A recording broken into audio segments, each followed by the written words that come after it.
Influencers. Gen Z wants to be them, boomers don't understand them, and influencers themselves seem to wish they were pop stars instead. Hello everyone, my name is Bridget and welcome to my channel. In this video I want to talk about when influencers decide to make music and why it so rarely actually works out well for them. We're all familiar with the tale. Somebody blows up on the internet for making silly videos, it becomes their full-time job, they realize that making silly videos on the internet is not really a sustainable career choice, so they do what anyone would do in that situation, and they release a song. Now usually these influencer songs follow the same format. They tend to be very overproduced and auto-tuned. They just sound very generic, lazy, and unoriginal. And they're almost always about how sad they are, how their ex left them, or how they've done some bad things like defending known predators.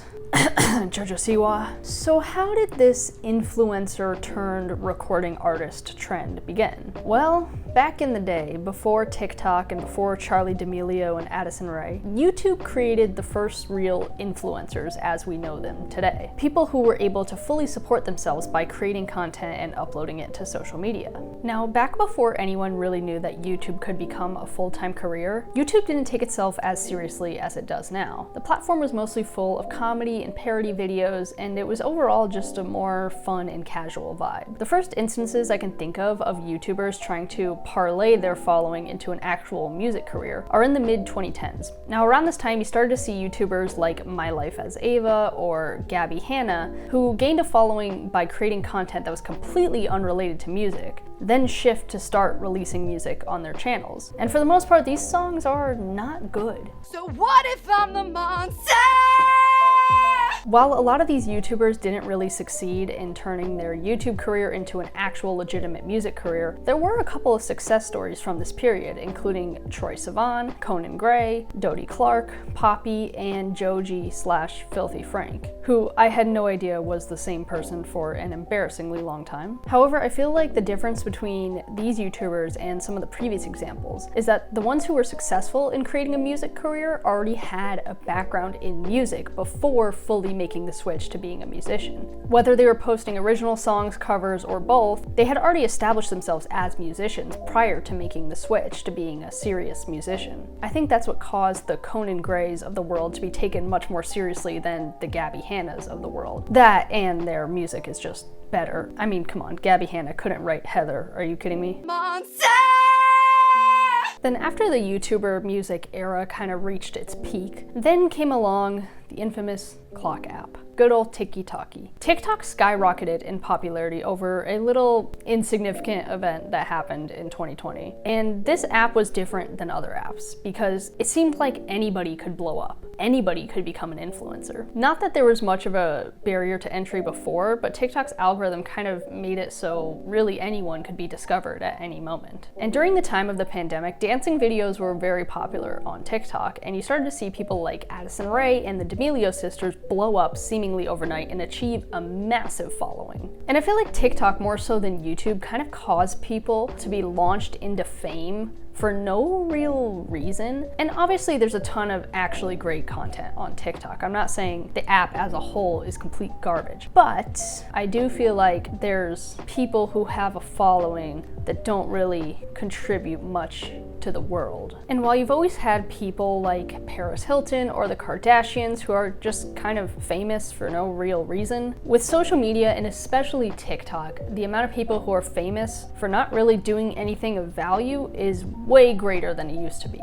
And when you blow up overnight, the question is, what do you do with that following? You've got millions of eyes on you. What do you do with that? That's kind of a scary thought when you think about it. If you just go from living your regular life to suddenly being a celebrity almost out of nowhere, seemingly at random. And I think for most influencers, social media is not their end goal, because ultimately that's not the most fulfilling lifestyle in the world. While yes, it's better than doing a lot of other jobs, and yes, these influencers do gain a massive following, they don't necessarily have the hardcore fan bases as someone like a musician or an actor would. So I think there's kind of that feeling inside of influencers of wanting more. They want to do more with their following. So that's why you see this trend of influencers eventually turning to music. And like, listen, I'm in no position to gatekeep who can or can't make music. Music should be for everybody who wants to make it, but I get the vibe that these influencers don't actually care about music, and instead they're just using these songs to make money or to gain followers or to have people make videos about how bad their songs are on YouTube. And that's fine. They're allowed to do that. Like I said, I'm not one to say who can or can't make music, but I do kind of feel like they're disrespecting the art form of music in a way. I love music. Music has always been a huge part of my life and my personality. My brother's a musician, my dad is a musician. I know how hard musicians work. It's an everyday, constant grind, and these people just kind of turn out uninspired garbage, and it gets millions and millions of views, and it's frustrating because there's actual musicians out there making great content who are not getting the same publicity. And there's countless examples of this influencer to recording artist pipeline, such as Addison Rae, the D'Amelio sisters, Lil Huddy, and most recently JoJo Siwa. And 90% of the time when these influencers release these songs, they're pretty universally hated on by everyone, including their fans. If you just look at the comments of any of these songs, they're not pleasant. And it's because most of the time these songs are terrible. The only potential success story I can think of from TikTokers to musicians is Bella Poarch, even though I personally am not a huge fan of her music. It's just my opinion. I can definitely see how others like it, and I think she's definitely a step above other influencer music. And I think it's hard in general for TikTokers to succeed in transitioning to other platforms, whether that be YouTube, Instagram, or music. And I think the reason this happens is because people who gain a following through short form content don't have as invested of fans as people who gained a following through long form content. In short form content, you're really only seeing little glimpses of the person. You don't really get a whole idea of who they are for the most part. And also, TikTok spoon feeds you all of the content you want to see. You don't really have to go out of your way to choose content like you do on YouTube. You open your homepage, you have endless options of videos to click on, whereas TikTok will just be like, this is what you're watching, hope you like it. And I think that's also why we see the phenomenon of TikTokers having nobody show up to their meet and greets. It's because their fan base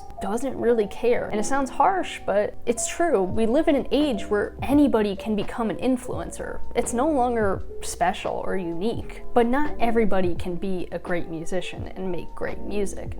That requires special talent and skill and hard work. I don't know, it kind of makes me miss the days when YouTube and Instagram were just fun and silly and low-key, and not everybody was trying to be an influencer, which I know is hypocritical for me to say while I'm uploading this video on YouTube. Like I said, I'm not the music police. If these influencers want to release music, no matter how terrible it is, go for it, live your best life, have fun. These influencers are doing a lot better than I am, so who am I to stop them? But I think it's interesting how people with millions and millions of followers are so rarely successful in turning that following into a successful music career. Obviously, TikTok, YouTube, and all of social media has already had a huge impact on the music industry, and I'm really curious to see the continued effect of that as social media grows and more people are discovered through online platforms. Anyways, that's all for my thoughts on the influencer to recording artist pipeline. If you enjoyed this video, please be sure to give a thumbs up and subscribe, and comment below what you think about TikTokers making music, and if you think there are any influencers out there who actually make good music. Thank you all so much for watching. I'll see you in the next video.